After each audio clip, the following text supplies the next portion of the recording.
Well, yes, guys. Welcome back. This is your review for Chelsea 0, Newcastle 2 at St James's Park. What was I watching at 12 p.m. on a Sunday afternoon? Jackson. I'll get on to you later, don't worry. But 2 minutes in, Tonali.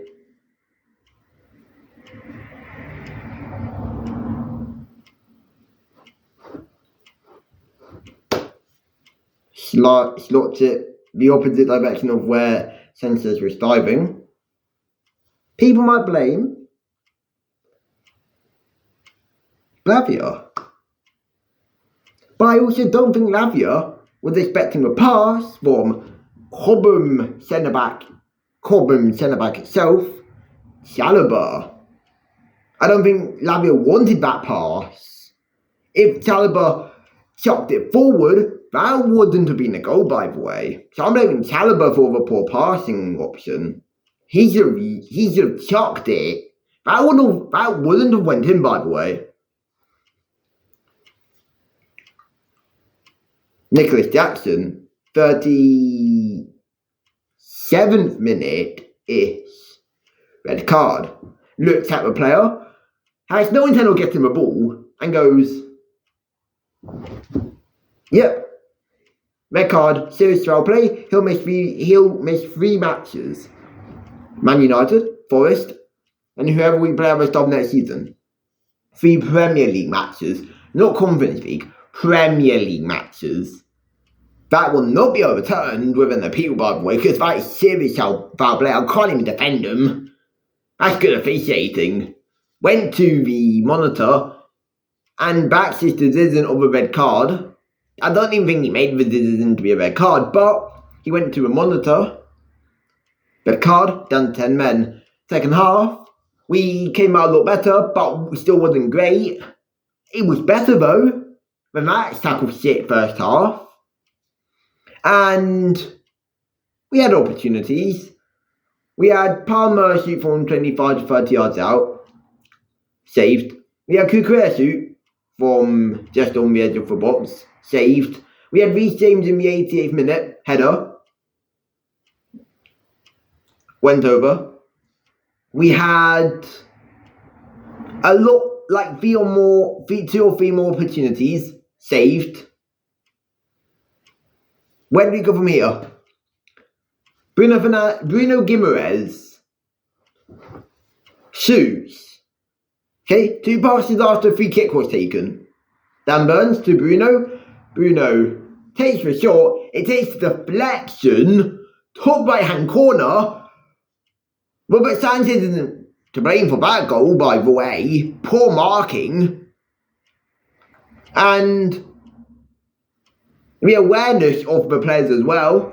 Poor zonal marking, as we call it, as most teams do. Poor awareness, like poor. We had Dan Burns just going,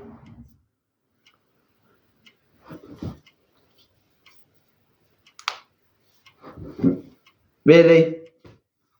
You see someone do that? And you think, yeah, no, he won't get the ball, don't worry. Oh, he actually got the ball. Makes sense. Poor zonal marking. Where's the experience? Oh, wait, sorry, we only focus on buying 17 to 24-year-olds with no experience. But Luke, we got Robert Sanchez.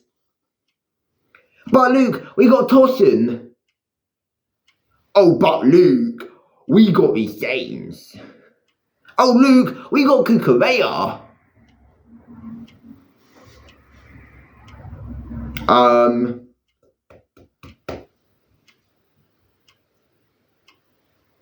You could argue Kukurea.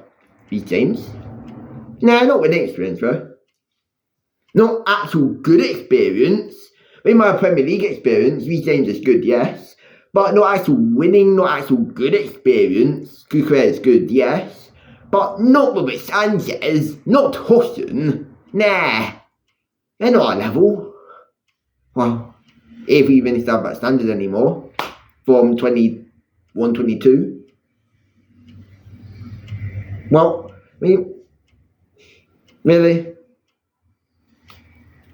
got nothing really to say about the experience because the squad recruitment is at blame for that, by the way. But like the actual squad, not for the goals. We can't blame them for goals. I mean, we could for the second, but even then.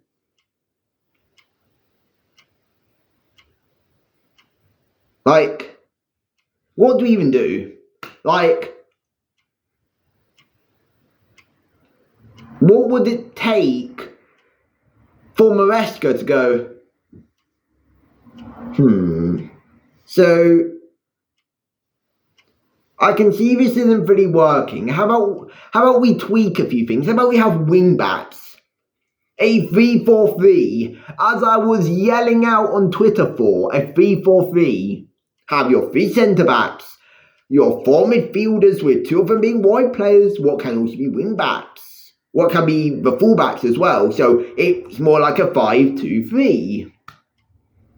Now we don't do that anymore. We want to go passy, passy, passy, pass, pass, pass, pass, pass, pass, pass.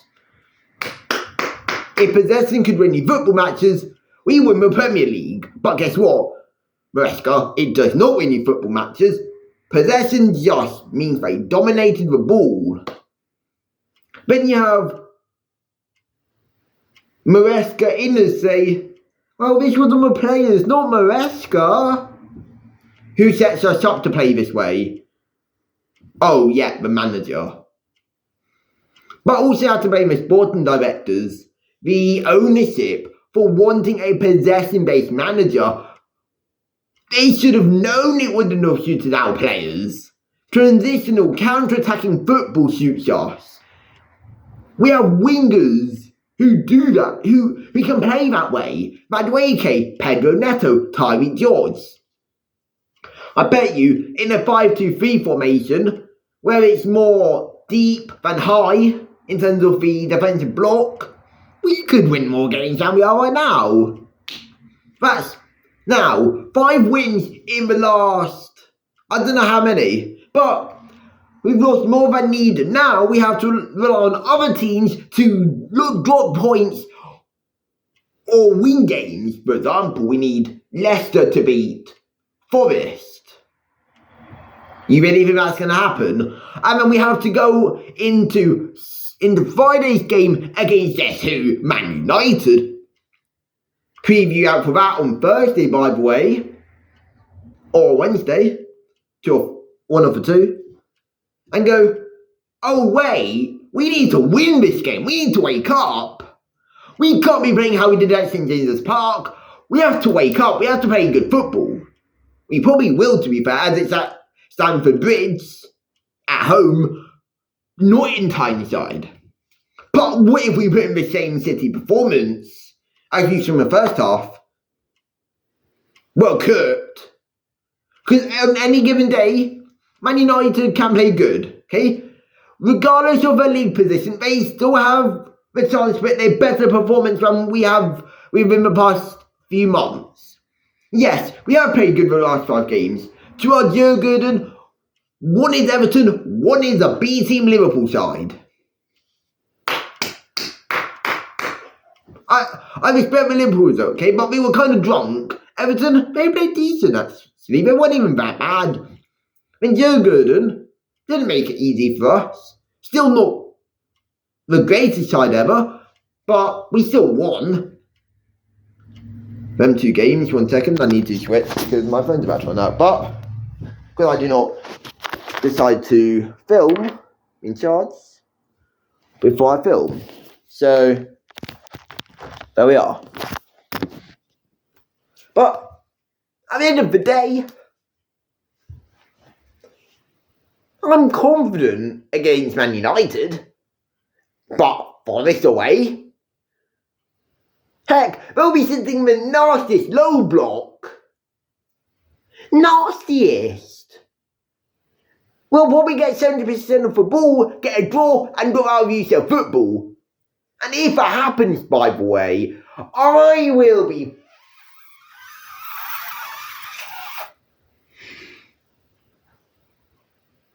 But let's say that does not happen.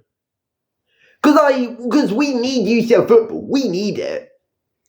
We can't go 3 seasons without UCL.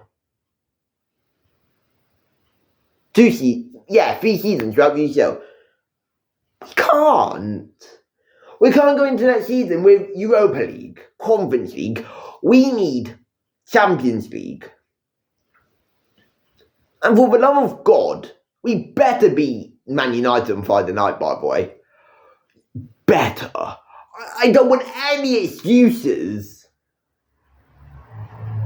None. I don't want any. Aston Villa played first on Friday night, then the rest on Sunday, Monday, Tuesday. For the love of hope, for the love of God, we need to win. And I'm not even going to go into player performances, because all you'll hear is bang average, below par, decent, bang average, shit. That's all you'll hear. And the only guy who I think does deserve something of flowers is Caicedo when he moved back into midfield. He never got booked today, and he put like 10 bookable challenges. He tried to make stuff happen in the second half. These James was probably one of our man of the matches when he came on. And then you're wondering, well, hold up. Why did Caicedo play right back? Oh, so we're blaming... So that's the reason why we're blaming this below par performance. I'll give you more reasonable reasons. It's St. James's Park. We've not won there in 3 seasons.